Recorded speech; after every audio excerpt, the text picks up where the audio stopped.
सही, जैसे ब्रिटिशर्स के हाथों सही ब्रिटिशर्स चले गए, उन मुस्लिम लोगों के हाथों जो हमने इतनी तकलीफें सही, उनको आजादी के बाद हम कुछ एड्रेस ही नहीं कर पाए और कंफ्यूज हो गए कि ये सब जुल्म हुए भी थे या नहीं थे। ये गुरुओं ने जो इतनी बलिदान दिए थे, जो इतने सैकड़ों सालों से ये जो गुरुद्वारे बने हुए हैं, ये सच्चे हैं कि नहीं है, या ये मोदी ने बना दिए जाके चुप चुप के 200-300 साल पहले मोदी ने बना दिए। अंदर ही अंदर एक कैंसर है, इस गुस्से का एक कैंसर है जो इस देश को खाए जा रहा था कई सौ साल से। वो कैंसर पार्टीशन में दिखाई दिया, आपके दो हाथ काटने पड़े, एक भारत एक पाकिस्तान बन गया, एक बांग्लादेश बन गया, दो हाथ कट गए आपके अंदर इतना बड़ा कैंसर था। लेकिन आप क्या करते हैं, आप लिपस्टिक लगाते हैं, पाउडर लिपस्टिक लगा के आप कहते हैं भाई everything is well, all is well. चलिए इस प्रॉब्लम को एक और तरह से देखते हैं। तो ये भारत पाकिस्तान बांग्लादेश तीनों को मिला दें तो करीबन 50 करोड़ मुस्लिम लोग हैं यहाँ पे रहते हैं। ये कहां से आए? इतने मुस्लिम तो अरब में भी नहीं है, मिडिल ईस्ट में इतने मुस्लिम नहीं है। इस देश में पारसी भी आए, बुद्ध हैं, राजपूत हैं, सिख हैं, बहुत कौमें हैं, ये क्यों नहीं हो गए 50 करोड़? इस क्वेश्चन का क्या आंसर है? फिर एक दलाल टाइप के जो लोग हैं उन्होंने एक नया नैरेटिव स्टार्ट किया। ये पिछले 25-30 साल से ज्यादा जोर पकड़ा इस नैरेटिव ने, 20-25 साल से, कि ये प्यार से कन्वर्ट हो गए, ये हिंदू ही थे, प्यार से कन्वर्ट हो गए। वेरी गुड, वाह। ये कहा गया सूफी संत आते थे, दरवेश फकीर वकीर आते थे, उन लोग प्यार से कन्वर्ट हो गए। मैं आपको एक एग्जांपल देता हूं। जैसे हमारा एक बहुत बड़ा देश था, ऐसे एक बहुत बड़ा देश था पर्शिया, वहां पारसी रहते थे और वो कलाओं में, ट्रेड में, एजुकेशन में बहुत ऊपर देश था, उसकी वो पूरी सिविलाइजेशन बहुत हाई पे थी। ये मिडिल एजेस की बात है, मुस्लिम्स का अटैक हुआ, करीबन 25-30 साल में एक भी पारसी जिंदा नहीं बचा, सारे देश छोड़ के भाग गए, मर गए, लूट हत्या बलात्कार, और 25-30 साल में एक नया इस्लामिक मुल्क बन गया। बाद में जिस मुल्क का नाम पड़ा ईरान। सारे पर्शियंस कहां गए? कुछ भाग के तो हिंदुस्तान भी आ गए थे। वो प्यार से कन्वर्ट हो गए।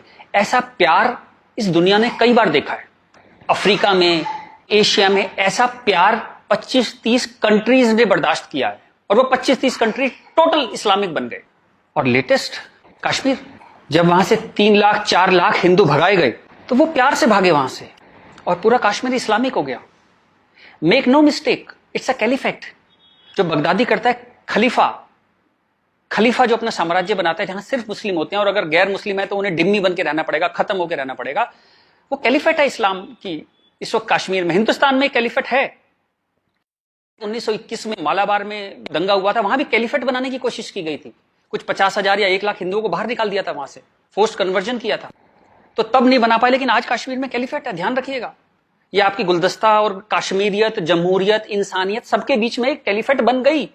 लेकिन आप कहते हैं कुछ हुआ ही नहीं है। और जब ये 3-4 लाख हिंदू वहां से भगाए गए 1 महीने के अंदर, तब कॉन्स्टिट्यूशन सो रहा था, इंटेलेक्चुअल सेमिनार कर रहे थे, गंगा जमनी तहजीब पे सेमिनार कर रहे थे और इस तरह की तमाम रोजा इफ्तार की दावतें चल रही थी। Happy, everybody was happy. और जो पूरी तरह इस्लामिक नहीं बना, उसके टुकड़े हुए, जैसे हिंदुस्तान के टुकड़े हुए, सूडान के टुकड़े हुए, और आपकी और हमारी जिंदगी में, हमारे लाइफ टाइम में स्वीडन के टुकड़े होंगे। आज से 15-20 साल के अंदर स्वीडन टूट जाएगा।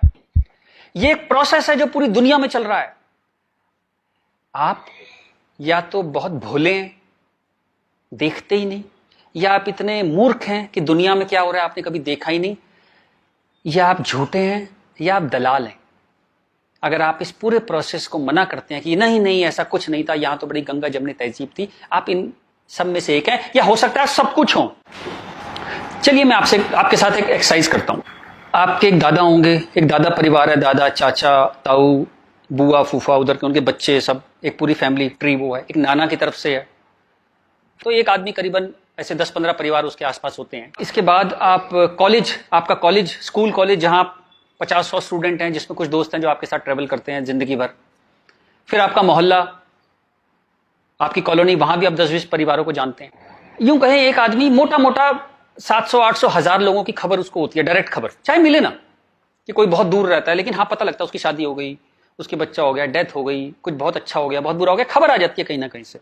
अब मैं आपसे एक्सरसाइज करता हूं, पिछले 20-30-50 साल में ये इन 1000 लोगों में से कितने लोग मुस्लिम बने, कितने लोग कन्वर्ट हुए? आंसर मिलेगा 0। क्या हुआ? सारे सूफी, दरवेश, फकीर रिटायर हो गए, आईपीएल देखने चले गए, इस्लाम की कशिश खत्म हो गई। दोस्त, जब तक गर्दन पे तलवार ना हो ना, कोई कन्वर्जन नहीं होता, या बहुत सारे पैसे ना हो, कोई कन्वर्जन नहीं होता।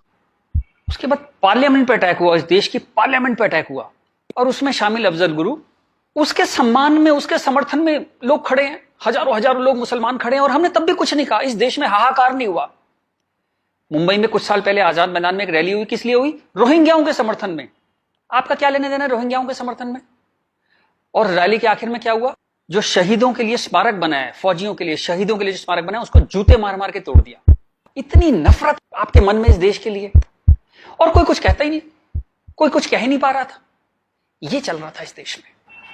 तो ये जो एक हेट है, ये इन दोनों कौमों में रही, और वो एक हेट, वो एक नफरत जो थी, वो कभी, it never became a past history, distant history, कभी नहीं हुआ। वो रोज रहा। कभी वो अफजल गुरु के रूप में आ गई, कभी वो क्रिकेट मैच के रूप में आ गई, कभी कश्मीर, कभी आजाद मैदान, वो हमेशा कभी ना कभी उसके न्यू एडिशंस आते रहते थे। एक और एक्सरसाइज करते हैं। आप मोटरसाइकिल चलाते हैं, कार चलाते हैं, साइकिल, स्कूटर कुछ चलाते होंगे। जब भी आप सड़क में जाते हैं तो थोड़ा संभल के चलते हैं। लेकिन आपके शहर के जो मुस्लिम एरिया है, जब उसमें आप जाते हैं तो कुछ एक्स्ट्रा संभल के चलते हैं कि नहीं? एक्स्ट्रा संभल के, कि अगर यहां लग गई तो एक्स्ट्रा पिटाई होगी।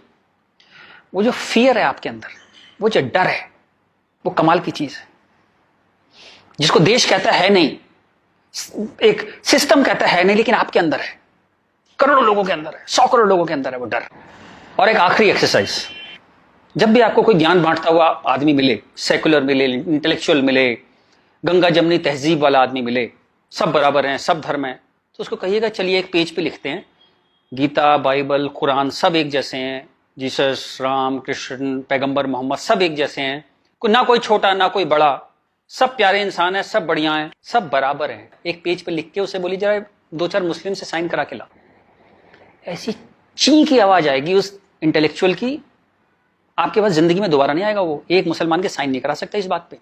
ये सारा ड्रामा हमारे लिए है। ये तो जहां से मैंने बात शुरू करी थी कि ये जो गुस्सा है, ये कई 100 साल का गुस्सा है, जिसको वेंट नहीं मिला, कभी निकलने की जगह नहीं मिली।